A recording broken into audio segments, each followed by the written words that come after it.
언제 여름이 지나고 가을이 올까 했는데 시간은 정말 공평하게 돌아가는 것 같습니다. 어김없이 여름이 지나가고 가을이 오고 겨울이 오는 걸 보면 말이죠. 문득 사연을 올리기로 마음먹은 순간 제 시간도 어쩌면 참 공평하게 돌아가는 것 같다는 생각이 들었네요. 저는 불과 1년 전까지만 해도 악에 받쳐서 살아왔습니다. 모든 불행은 다 나에게 온 것만 같았고 하루하루를 살아가는 게 아니라 목숨이 있으니까 그저 버텨내야만 했던 순간들이 있었죠. 왜 그런 말 있잖아요. 세상에 버림받은 기분 같다는 말이요. 딱 그런 심정으로 살았습니다. 하지만 지금의 전 너무나도 많이 달라졌죠. 그 중에 가장 크게 느낀 건 제 말과 행동의 변화였어요. 항상 억울하고 불평, 불만들로 가득 찼던 제가 행복하다는 말이 나올 정도로 삶이 변했다는 건 너무나 감사할 일이죠. 지금부터 제 삶을 다시 사랑할 수 있게 된 사연을 터놓을까 합니다. 제 사연을 통해 여러분들은 지금의 삶이 얼마나 행복하고 감사한 삶인지 느꼈으면 하는 바람으로 용기를 내어 사연을 시작해 볼게요. 제 인생에 있어서 빠져서는 안 될 원수 같은 친구가 한 명 있습니다. 그 친구 덕분에 제 삶이 완전히 달라졌었죠. 처음에는 이렇게까지 되리라고 생각하지도 못했어요. 저에게 있어서 그저 대학 동기 중 한 명이었고, 네가 없어서는 안 돼 하는 정도까지는 아닌 그냥 아는 친구였어요. 동창회에서 만났을 때는 이름도 가물가물할 정도였으니 말 다 했죠. 또 학교 다닐 때 얼굴을 보면 같은 과 동기이니까 인사 정도는 하고 지나치는 그런 친구였네요. 그 친구의 이름은 박지연입니다. 지연이는 말수도 없고 조용한 아이였어요. 그런데 대학 다닐 때는 남자 선배들이 꽤 잘 따랐었죠. 작고 예쁘고 하얀 얼굴 덕분에 남자들은 지연이를 보호해주고 싶어 했던 것 같아요. 반면 그런 인상을 가진 덕분에 여자친구들에게는 항상 비호감인 친구였어요. 주변에 남자들이 많다 보니 정작 여자친구들이 별로 없었죠. 종종 그런 친구들이 한 명씩은 주변에 있기 마련인데 지연이가 딱 그랬습니다.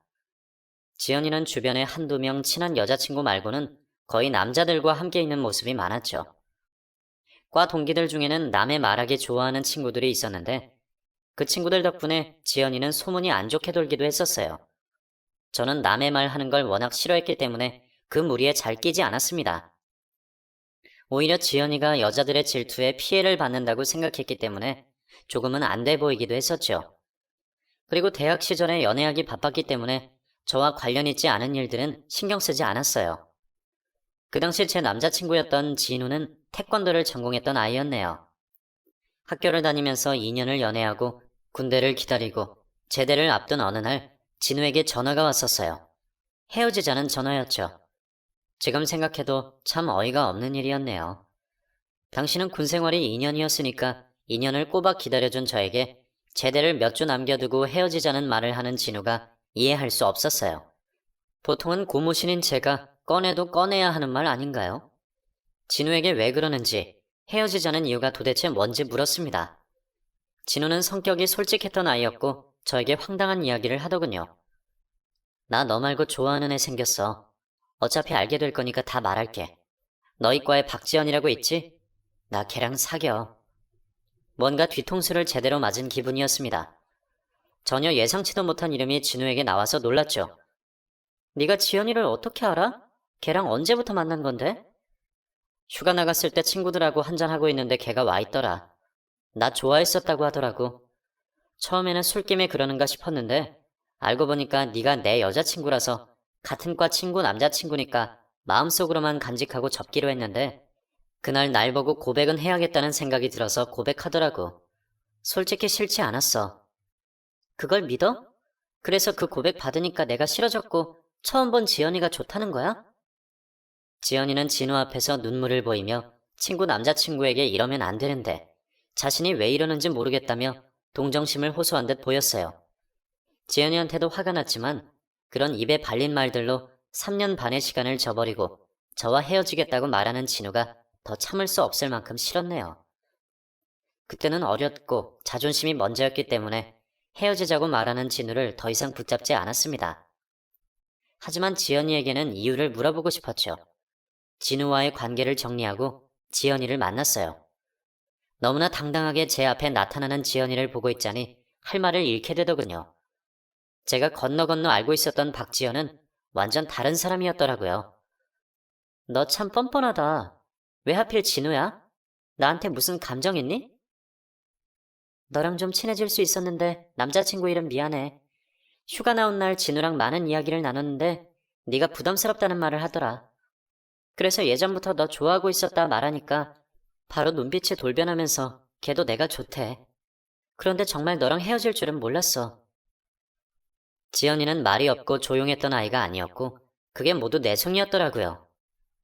지연이 주변에 있는 둔한 남자들은 당연히 눈치채지 못했고 눈치 빠른 여자친구들은 한 번에 알 수 있었죠. 저는 지연이에게 한 소리 해주고 나왔습니다.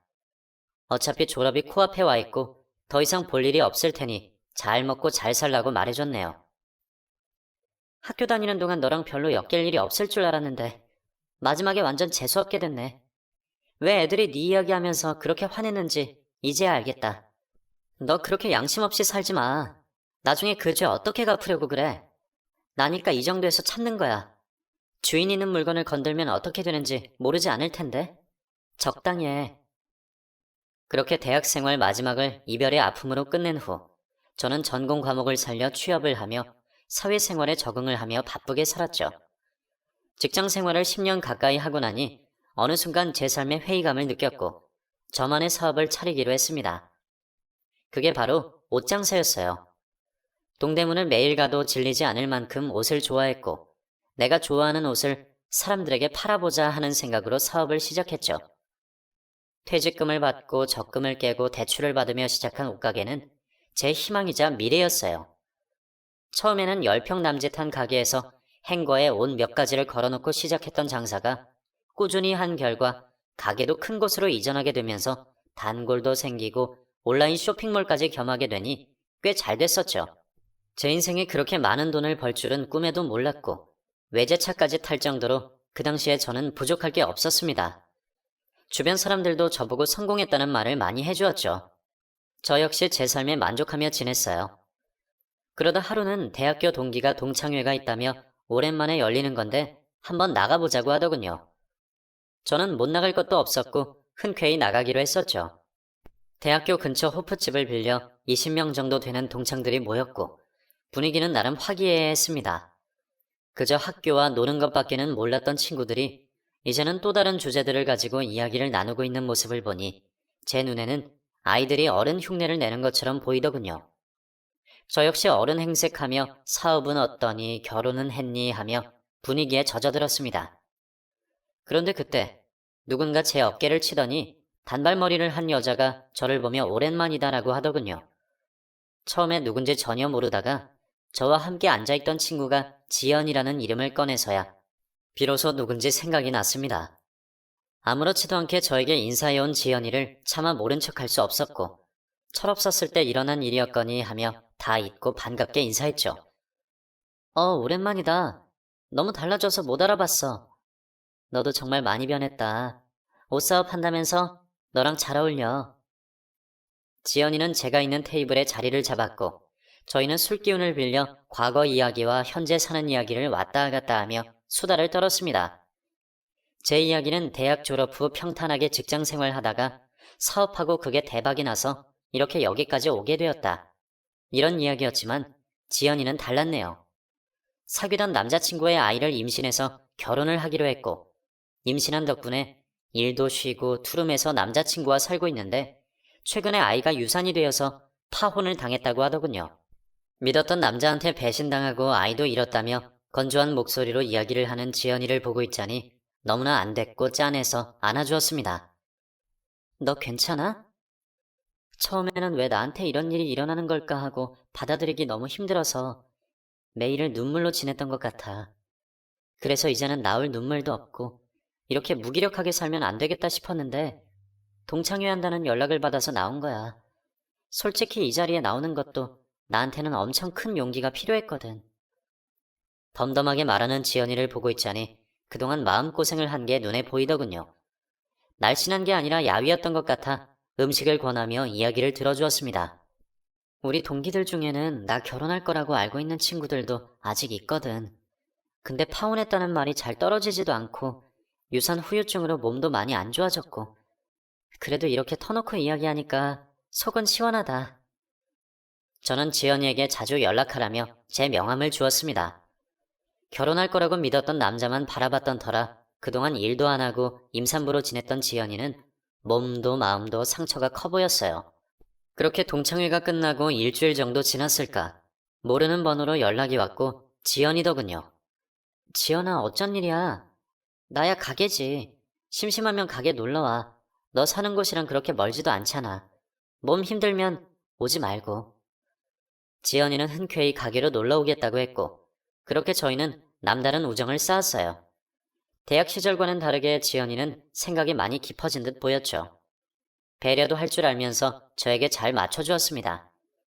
그런 모습을 보고 있자니 사람이 변할 수도 있구나 싶었어요. 상처가 컸을 뿐 성격도 밝고 명랑해서 저희는 매일매일 얼굴을 보며 급속도로 가까워졌네요. 가끔 제가 일이 생기면 지연이가 가게도 봐주기도 하면서 어느새 제 가장 친한 친구가 되어 있더군요.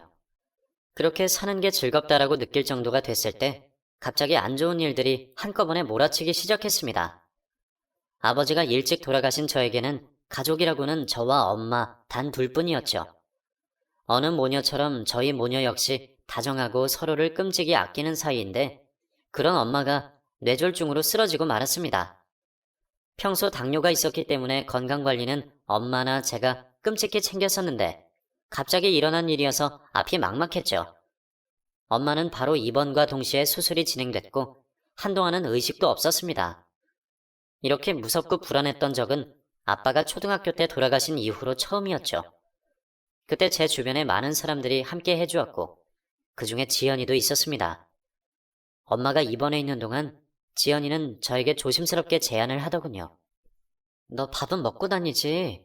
어제도 가게 가보니까 문 닫혀 있더라. 계속 병원에만 있는 거야? 엄마 의식 돌아오고 조금 진정되면 그때 열까 해. 지금은 일도 손에 안 잡히고 매일 새벽마다 깨. 엄마가 어떻게 될까봐 너무 불안하고 힘들어. 지연이는 동창 모임 때 제가 위로해준 것처럼 저를 따뜻하게 위로해 주었고 저는 지연이 품에서 그동안 참아왔던 눈물을 흘리고 말았습니다. 그동안 너랑 있으면서 가게 일 봐왔잖아. 가게 문 닫지 말고 내가 봐줄게. 넌 엄마만 신경 써. 그 말이 얼마나 고마웠던지 모릅니다. 솔직히 가게 일을 당장 놓게 되면 수입이 없는 거나 마찬가지였고 사람 구하는 것도 쉽지 않아서 어떻게 해야 할지 고민만 하고 있었던 찰나에 지연이의 제안은 저를 구제해주는 기분이었죠. 지연이는 월급을 받고 가게 일을 도와주기로 했으며 저는 덕분에 가게에 덜 신경 쓰면서 엄마 간호에만 집중할 수 있었어요. 하지만 엄마의 병은 차도가 없었고 매일 병과 사투를 벌이는 시간이 길어질 뿐이었죠. 그래도 포기할 수 없었던 저는 그동안 모아놓은 재산을 전부 엄마 병원비에 쏟았습니다. 가게는 제가 있었을 때보다 매출이 점점 줄어들면서 단골마저도 끊어지는 상황까지 왔었죠. 그 당시 너무 많은 문제들이 한꺼번에 몰아쳐 저를 절벽으로 밀어내는 듯한 기분마저 들었네요. 또 건물주는 전세 연장 계약서를 쓸 거냐며 재촉해왔고 저는 일생일대의 실수를 하고 말았습니다. 그때 엄마는 사경을 헤매고 있었던 터라 중요한 계약을 대리인 자격으로 지연이에게 부탁을 했었죠. 그날 지연이는 전세계약 연장을 잘 마쳤다며 한시름 놓으라는 말을 했었습니다. 그 말만 찰떡같이 믿고 엄마 곁에 있는데 일주일 후 엄마는 제 곁을 떠나고 말았어요. 그때의 기억은 저에게 꽤나 큰 충격으로 다가왔는지 저는 그날의 기억을 통째로 잃어버렸습니다. 아무리 생각하려 해도 기억이 안 나더군요. 이모 말로는 엄마가 돌아가시고 제가 하루 동안 기절해 있다가 깨어나 장례식을 치렀다고 했어요. 그리고 장례를 치르고 엄마 유품을 정리하면서 몇 주가 그렇게 흘렀습니다. 간신히 기력을 되찾고 가게에 갔는데 저를 기다리고 있는 현수막을 보자 길바닥에 주저앉고 말았네요. 임대문이라는 현수막을 보자 당장 건물 주인과 부동산에 차례로 연락을 했습니다. 들려오는 답은 하나같이 똑같은 이름을 대더군요. 어머, 이제 와서 그런 말을 하면 어떡해요. 벌써 3주가 지났고 가게도 내놓은 마당에. 아가씨가 대리인으로 박지연이랑 계약하려면 나랑 통화도 했었잖아. 그래서 계약 끝낸 거야. 연장 말은 없었는데 무슨 소리 하는지 모르겠네. 아무튼 난 전세금 다 돌려줬고 법적으로 문제될 거 하나 없는 것만 알아둬요. 상황을 들어보니 그날 전세 계약 연장을 해달라는 제 부탁을 어기고 지연이는 자기 뜻대로 전세 계약을 끝내고 제 전세금을 가지고 잠적을 했더군요.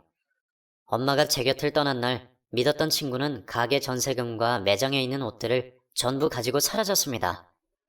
나중에 계산해보니 3억이라는 돈을 하루아침에 들고 사라졌던 거였어요. 그제서야 장례식장에 얼굴을 안 비친 이유와 연락이 안 되었던 이유를 알 수 있었습니다. 저는 어떻게 해야 할지 앞이 다 막막하더군요. 빈 매장을 보고 집으로 돌아와 한동안 술에 의지하며 눈물만 흘렸던 것 같습니다. 아무리 불러봐도 대답이 없는 엄마만 불러대며 잠들고 다시 또 날이 밝고 일어나면 울고 매일 그 일을 반복하면서 저는 집 밖을 한 발자국도 나갈 수 없는 지경까지 됐었죠. 얼마나 시간을 그렇게 보냈는지 하루는 제가 걱정이 돼서 집에 찾아온 이모가 기절해 있는 저를 발견하고 응급실로 데려가 줬고 그제서야 집 밖을 나올 수 있었네요. 수액을 맞고 빈혈과 영양실조와 장염까지 온 저는 입원을 해야 하는 상황까지 갔었습니다. 저를 본 이모는 울면서 제 등짝을 때리며 말하더군요. 이거 사. 너도 엄마 곁으로 가려고 그래? 산 사람은 살아야지. 몸을 이 정도로 혹사시켜서 얻을 게 뭐가 있다고. 너 이런 꼴 보면 엄마가 편히 갈 수나 있겠어? 이모, 엄마가 너무 보고 싶은데, 손이라도 잡아보고 싶은데 그럴 수가 없어. 그래서 깨어있는 게 너무 힘들어. 어떻게 나? 나 이제 어떻게 살아? 눈물을 많이 쏟으면 마른다는데, 왜 저는 눈물을 쏟아내도 마르지 않고 계속 흐르는 걸까요? 제가 평생에 흘릴 눈물을 다 흘린 줄만 알았는데, 그게 아니었나 봅니다. 이모를 보자 더 엄마가 보고 싶은 나머지 또 눈물을 흘리며 잠이 들고 말았네요. 그렇게 저는 입원을 하게 되었고 나빠진 몸을 다시 추스르기 시작했습니다.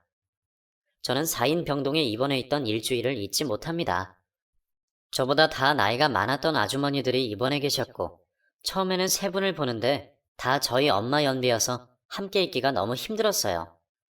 병문안을 온 이모는 세 분과 금방 친해졌으며 어쩌다 제 사연까지 공유하게 될 정도가 되어버렸죠. 그중 한 아주머니는 지금도 연락을 하며 잘 지내고 있습니다. 그분 아니었으면 저는 다시 일어날 생각을 하지도 못한 채 저에게 주어진 시간을 허투루 쓰며 지내왔을 거예요. 이모가 병문안을 못 올 때면 항상 저를 친딸처럼 챙겨주셨고 어느새 잔소리도 서슴없이 하는 사이가 되어 있더군요. 이상하게도 저 역시 아주머니한테만은 고분고분했고 입원해 있는 동안 많이 의지했던 것 같아요. 아주머니는 발목 골절로 입원했었고 제가 아주머니의 다리가 되어드리고는 했었네요. 아가씨, 우리 산책이나 갈까? 나 휠체어 좀 갖다 줘. 아주머니는 끈질기게 매일같이 병원 1층에 있는 산책로로 데리고 가셨어요. 지금 생각해보니 아주머니는 휠체어도 타면 안 되는 정도로 움직이면 안 됐는데 제 딱한 사정을 안쓰럽게 여기셨는지 저를 위해 말동무를 자처해 주었네요. 아주머니는 혼자 사시고 아들 한 명이 있는데 연락도 안 된다는 말을 했습니다. 처음에는 사방팔방 안 찾아본 데 없이 다 찾아보며 경찰에 가출 신고까지 해보기도 했는데 소용없었다고 하더군요. 그게 벌써 10년이 됐고 이제는 더 이상 아들을 안 찾는다고 했습니다. 그렇게까지 담담하게 될 수 있었던 건 아무 생각 없이 악착같이 돈만 벌게 되니까 잊게 되더라고 하더군요. 모르는 사람들은 아들이 없는데 알부자 되려고 그러냐며 독하다고들 하는데 내가 아들 찾는다고 얼마나 다녔는지 몰라. 그건 나만 알 거야. 그러다 문득 자기 발로 나간 아들 녀석이 언젠가는 돌아올 때도 자기 발로 돌아오지 않을까 싶더라. 나 피해서 간 아들 녀석 나만 찾는다고 반가워할지 말지 모르는 일이고 너무 보고 싶고 왜 그랬냐고 이유도 묻고 싶은데 가슴 한구석에 묻기로 했어. 그리고 열심히 돈만 버니까 사라지더라. 아주머니, 그런 이야기 저한테 하시는 이유가 뭐예요? 아가씨도 엄마 잃었다며. 친구는 아가씨 전 재산 가지고 도망쳤고 충분히 슬프고 힘들어했잖아. 그거면 됐어. 이제 아가씨도 아가씨 인생 살라고. 아무것도 아닌 툭 던진 그 한마디에 저는 위로와 격려를 얻었던 것 같아요. 아무도 저에게 이제 그만해. 그쯤 하면 됐어 라는 말을 해준 사람이 없어서 저는 브레이크가 고장난 자동차 마냥 그냥 슬픔만 안고 달리기만 했었죠. 아주머니의 그만하면 됐다는 그 말이 저를 더 이상 슬퍼할 이유가 없게 만들었습니다. 저는 남은 입원 기간 동안 병원에서 주는 삼시세끼 병원밥을 다 먹고 기력을 되찾아서야 퇴원을 했어요. 제일 먼저 간 곳은 엄마가 있는 납골 땅이었습니다. 그렇게 보고 싶었던 엄마가 이제는 제 마음속 한가운데에 떡하니 자리 잡고 있어서 그런지 더 이상 슬프지가 않았습니다. 엄마를 만나고 난 후 저는 일을 구해야 했어요. 우선은 제가 살아야 했기 때문에 아주머니 말처럼 악착같이 돈부터 벌고 보자는 마음이었죠. 처음에는 식당 알바부터 전화 상담원, 학습제 교사까지 다양하게 일을 했습니다. 한 직장을 오래 다녔었고 사업을 해왔던 터라 누군가의 밑에서 일을 하는 게 처음에는 너무나 힘들었었죠. 그래서 단기간으로 일을 하면서 지내오다가 백화점 명품원 매장에 이력서를 넣게 되었고 옷을 팔아본 이력이 있어서인지 한 번에 연락이 와 일을 하게 되었습니다. 초반에는 텃세도 있고 저보다 어린 직원들이 제 선배라며 선배 대접을 받고 싶어 하기도 해서 적응하는데 꽤 오랜 시간이 걸렸었네요. 그래도 꾸준히 일할 곳이 필요했고 제가 좋아하는 옷에 관련된 일이다 보니 일은 즐겁더군요. 일을 배우며 적응을 한 지 얼마 되지 않아 저에게 일생일대의 중요한 일이 생기고 말았습니다. 그날은 어김없이 고객님들을 응대하고 있는데 멀리서 낯이 익은 여자가 남자와 함께 제가 있는 매장으로 걸어오더군요. 지연이었습니다. 2년 만에 만났지만 한 번에 그 얼굴을 알아볼 수 있었죠. 언젠가는 만날 거라는 걸 알고 있었지만 이런 식으로 만날 거라고는 생각하지 못했던 터라 저도 모르게 숨어버리고 말았습니다. 지연이는 남편과 함께 옷을 고르며 참 행복한 얼굴을 하고 있더군요. 당장이라도 나가서 웃는 얼굴을 하고 있는 지연이의 머리채를 잡아 당겨야 했지만 차마 이 꼴로 지연이 앞에 나갈 수가 없더군요. 어디까지나 지연이는 남편과 함께 온 부잣집 사모님이었고 저는 옷을 파는 직원이라는 게 참을 수 없을 만큼 화가 났습니다. 지연이는 남편과 다른 매장으로 옮겨갔고 지연이 부부를 응대한 선배에게 슬며시 고객에 대해 물었습니다. 저분들 자주 저희 매장에 오세요? 한 달에 한 번꼴? 왜? 아는 사람이야? 아니요, 낯이 익어서. 남자가 무슨 일 하는 사람이래요? 통화 내용 들어보니까 의사 같던데? 그때 말이 끝나기도 전에 저보다 3살이나 어린 선배 직원이 끼어들며 이야기를 하더군요. 저 남자 도로 건너편에 치과의사잖아요. 퇴근하고 사랑니 때문에 급하게 병원 갔는데 봤어요. 직업상 사람 얼굴 잘 기억하는데 우리 매장에 들어오는 거 보고 깜짝 놀랐다니까요. 그런데 결혼했었네. 결혼 안 했으면 어떻게 꼬셔보기라도 해보려고? 당연하죠. 지연이를 본 그날 저는 밤을 꼴딱 새고 말았습니다. 제가 어떻게 잠을 잘 수 있겠어요. 난 이렇게 모든 걸 잃고 나락으로 떨어졌는데 내 돈 3억 들고 도망간 지연이는 좋은 남자 만나 결혼까지 하고 행복한 모습을 보니 참을 수가 없이 화가 났습니다. 당장이라도 고소하고 싶은 마음이 컸지만 제가 망가진 것처럼 똑같이 해주고 싶었었죠. 그리고 망가진 모습을 제 눈으로 본 후 고소를 해도 늦지 않겠다 생각했었습니다. 그러던 어느 날 퇴근을 하고 집으로 향하는 길에 지연이 남편이 일한다는 병원 앞을 지나칠 일이 있었죠. 그런데 남편 옆에는 지연이가 아닌 다른 여자가 차에 오르는 게 보였고 꽤 다정해 보이더군요. 지연이 남편이 외도를 저지른 장면을 목격한 것 같았습니다. 저는 저도 모르게 이 장면을 찍어야겠다는 생각이 스쳤고 몰래 핸드폰으로 외도 장면을 찍었었죠. 이 사진 한 장이 지연이를 망칠 수 있을지는 모르겠지만 뭔가 소득이 있어서 나름 기뻤습니다. 그 후 저는 뭔가 홀린 사람처럼 대담해졌어요. 어차피 외도를 한 남편이라면 그 상간녀가 제가 되면 어떨까 싶은 생각까지 들더군요. 저는 나름 지연이에게 통쾌한 복수를 하는 꿈을 꾸기까지 했습니다. 지연이 앞에서 제가 당당하게 네 남편이 바람이 났는데 그게 바로 나야 라며 외치는 꿈이었죠. 막상 잠에서 깨고 나니 황당하기는 했지만 지연이 표정이 너무나 보고 싶더군요. 지연이와 같은 사람이 될까봐 망설인 적도 있었지만 저는 그렇게 착한 사람이 아니었어요. 이렇게 당하고만 살 수는 없었기에 고민 끝에 저는 지연이 남편이 일하는 치과에 찾아갔으며 진료를 핑계 삼아 남편에게 접근하기로 마음먹었죠. 첫날은 정말 진료만 하고 나왔습니다. 막상 남편을 보자 괜히 떨리더군요. 끼리끼리 만난다더니 아내는 사기꾼에 남편은 바람둥이라는 생각이 들자 진료를 받는 중에 저도 모르게 웃음이 터지고 말았습니다.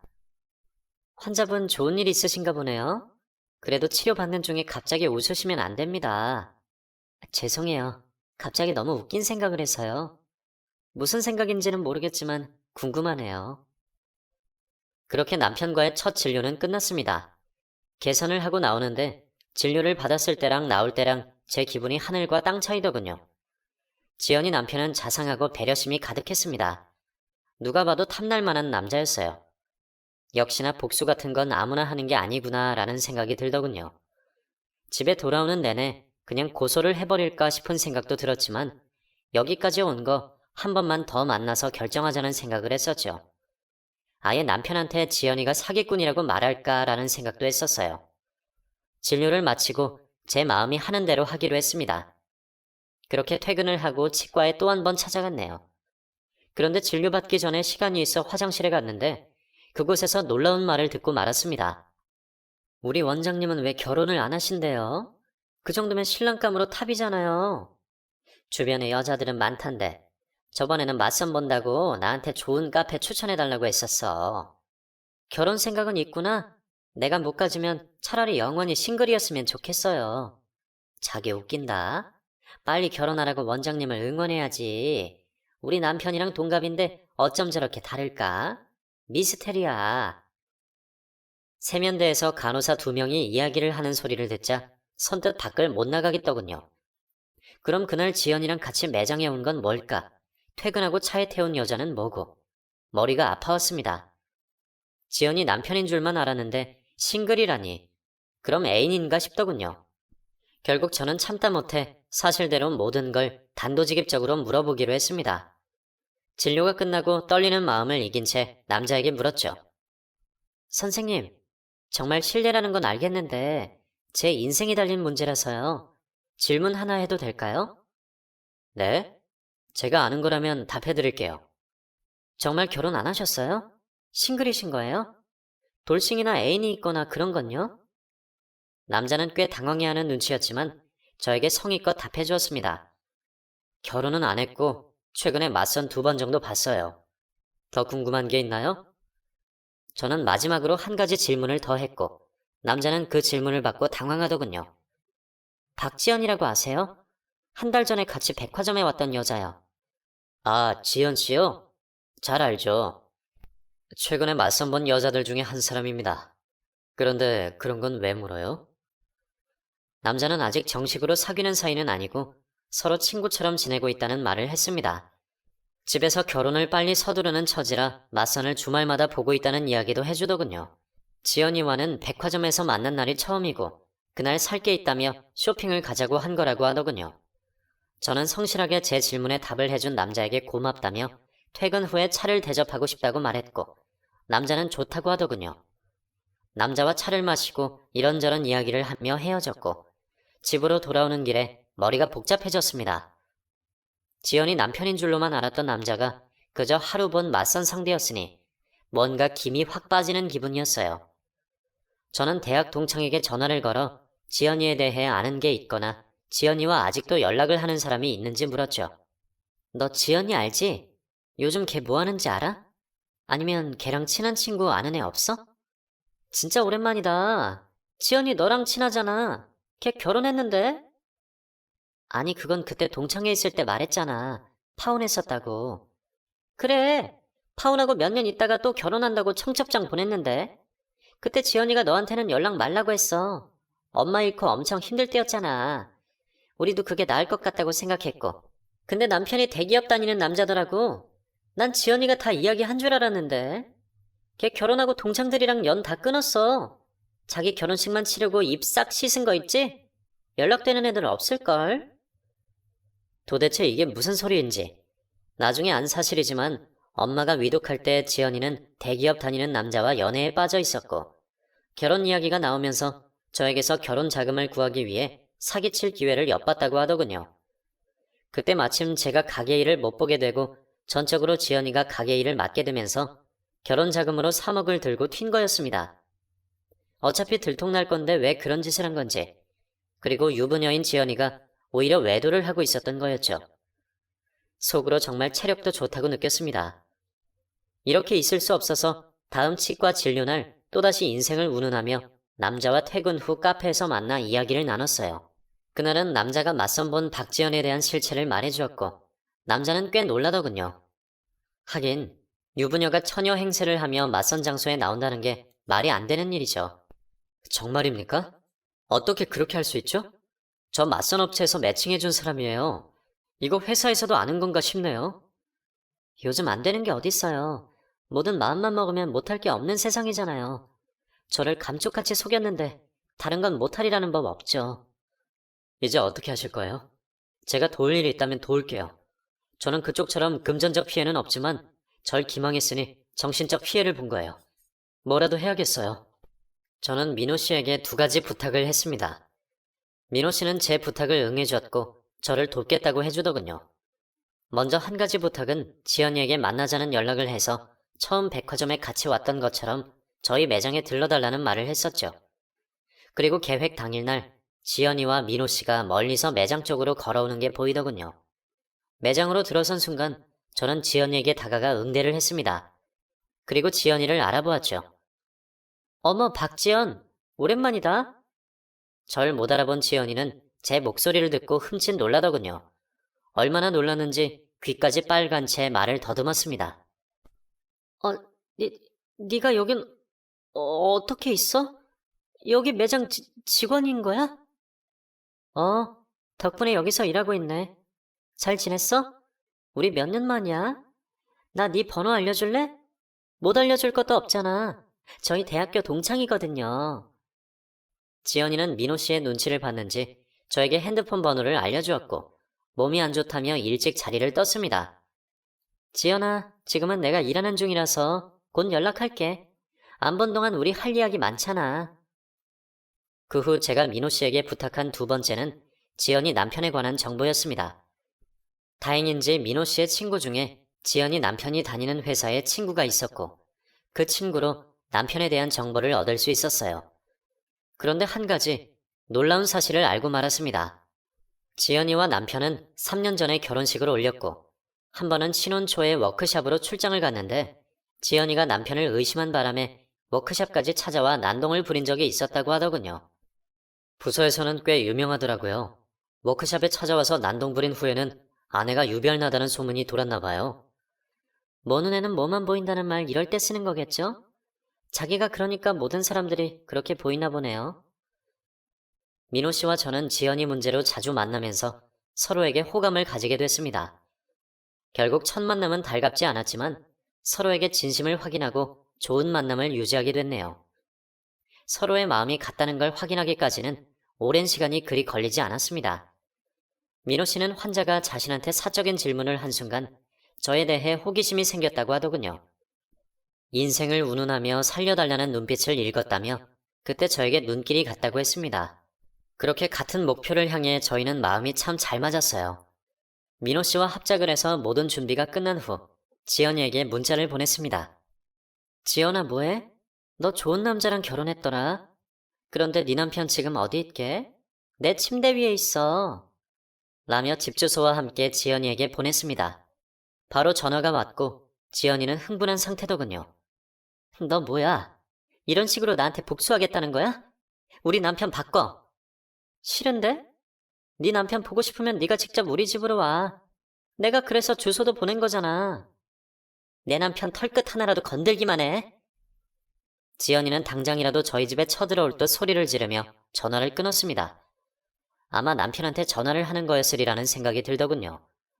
저는 민호 씨에게 남편을 저희 집으로 데리고 와달라는 부탁을 했습니다. 민호 씨는 자신이 지연이와 찍은 셀카를 남편에게 보내며 와이프에 대한 진실을 알려주겠다며 연락을 했고 그 시각 남편은 민호 씨와 저희 집으로 오고 있었죠. 지연이는 흥분한 상태로 초인종을 눌러댔고 태연하게 지연이를 반겼습니다. 오랜만이다. 3억 때문에 한 가정을 무너뜨리려고 해? 우리 남편 어딨어? 진정해, 곧 올 거야. 잠깐 누가 데리러 나갔거든. 너 결혼한 거 왜 나한테 말 안 했어? 그렇게 내 돈이 탐났니? 그냥 빌려달라고 그러지 꼭 그렇게까지 하고 도망가야 했어? 무슨 소리야. 네 말대로 네 가게에서 일한 것뿐인데. 그래, 그렇게 나와야 박지연이지. 뻔뻔함이 더 늘었다, 박지연. 내가 왜 널 고소 안 한 줄 알아? 알아보니까 사기죄도 공소시효라는 게 있더라. 널 친구로 생각한 시간이 있어서 언젠가는 네가 날 찾아와 용서를 빌 줄 알았어. 너에게는 기회를 준 거야. 용서받을 기회를. 그런데 이렇게 만나는 거 보니 내가 너에게 준 공소시효는 오늘부로 끝이야. 뭐라는 거야? 차라리 신고를 해. 남의 남편 꼬셔서 뭐 하는 짓이야? 말은 바로 하자. 누가 보면 너 정말 네 남편 끔찍하게 사랑하는 줄 알겠다. 그런 사람이 서류 조작까지 하면서 맞선을 보고 바람을 펴? 너 제정신 맞니? 네가 그걸 어떻게 알았어? 지연이는 자신도 모르게 외도 사실을 인정하는 질문에 답을 했고 그 모든 말들을 남편이 현관에서 듣고 있었습니다. 남편이 지연이를 부르자 화들짝 놀란 지연이는 방바닥에 주저앉고 말더군요. 당신이 어떻게 여길... 아니 이 사람은... 지연이는 남편과 맞선 남자를 번갈아가며 보더니 믿을 수 없는지 고개를 저으며 말했습니다. 이게 다 어떻게 된 거야? 당신 회사에 가 있어야 하는 사람이 여긴 왜 와? 이거 다 수민이가 꾸민 짓이야. 내가 수민이 돈을 좀 빌렸거든. 그것 때문에 나한테 화가 나서 이런 짓을 꾸민 건데 자기는 오해하지 마. 이렇게 서류며 이 남자랑 사진 찍은 거 보여주는데 이게 다 오해라고? 이제 실망했다는 말도 안 나온다. 그동안 나한테 바람난 거 아니냐며 사람 피를 말리더니 정작 네가 바람피고 있었던 거야? 그날 지연이와 남편이 돌아간 후 저는 긴장된 몸이 한순간에 풀리면서 오래간만에 깊은 단잠을 잘 수 있었습니다. 그 사건이 있은 후 지연이는 남편과 이혼 소송을 하게 되었고 저 역시 후련한 마음으로 지연이를 사기죄로 고소하면서 현재는 소송 중에 있습니다. 애초에 3억 원이라는 돈을 받을 생각이 없었던 저는 여전히 백화점 명품 옷 매장에서 일을 하고 있어요. 지연이가 제대로 된 죗값을 치르는 것만으로도 저는 잃었던 제 삶을 보상받은 기분입니다. 그리고 제 곁을 지켜주는 든든한 지원군인 민호 씨가 있기 때문에 더 이상 저는 슬프지 않아요. 당시에는 정말 힘들고 어떻게 이 시련을 극복하지 했지만 시간이 지나고 이겨내고 버티다 보니 좋은 날도 오더군요. 여러분도 항상 좋은 일만 가득하시길 바라겠습니다.